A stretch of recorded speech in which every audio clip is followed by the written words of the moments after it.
I'm Diane Chrisman, Senior Vice President of Programs and Development here at the Cable Center, and I am joined today by Paul Maxwell, Jim Chittix, Ron Rannick, and we're coming to you from the Barkle Library at the Cable Center.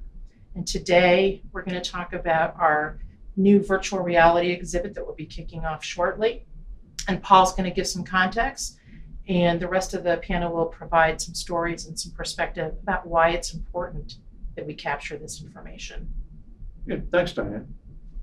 As she said, I'm Paul Maxwell. I've been around the industry for a little while and chronicled a lot of it. And these two guys sitting here figured in a hell of a lot of what I wrote about and what Ron wrote about at Communications Technology and other places. Jim Chittix was with Time Warner Cable for quite some time and helped create the modern business. And Ron Rannick, now at Cisco, was with quite a few people down the line. And these guys helped put together what became the modern cable industry. And we've got 40 pieces of equipment over here that will be available to examine from your living room and in front of your computer by virtual reality. So I'll start by asking Ron, why are we keeping all this stuff? And tell us a little bit of what's about in the basement here. Well, I think that it's important to keep equipment like this, not only what's on the table here, but what's in the lower level of the cable center, because it really tells an important story about the development of technology in the cable industry. You know, people today take, for instance, high-speed internet access pretty much for granted. That's cable service.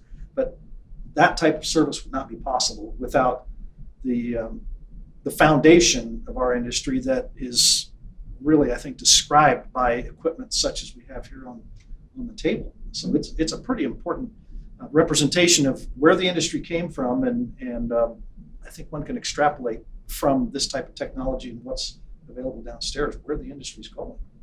That's a good point. And it's in a lot of change. You're part of the company you were once part of is in the news again just this week.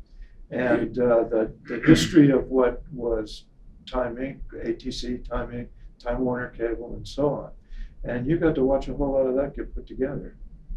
Yes, not all of it. Some of the equipment on the table precedes my involvement with the industry, but something that has never happened to my knowledge. No one's ever sat down and written, any kind of history of the technology of the industry. There have been books and articles about other aspects of the business, but cohesive knowledge of the technology and how it developed exists pretty much in the minds of people who live it. That's true. And so there's an opportunity to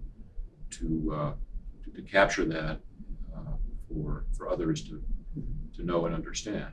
The business would not be here, the industry would not be here, and the world would be different if we hadn't gone through this whole evolutionary process beginning in the 50s.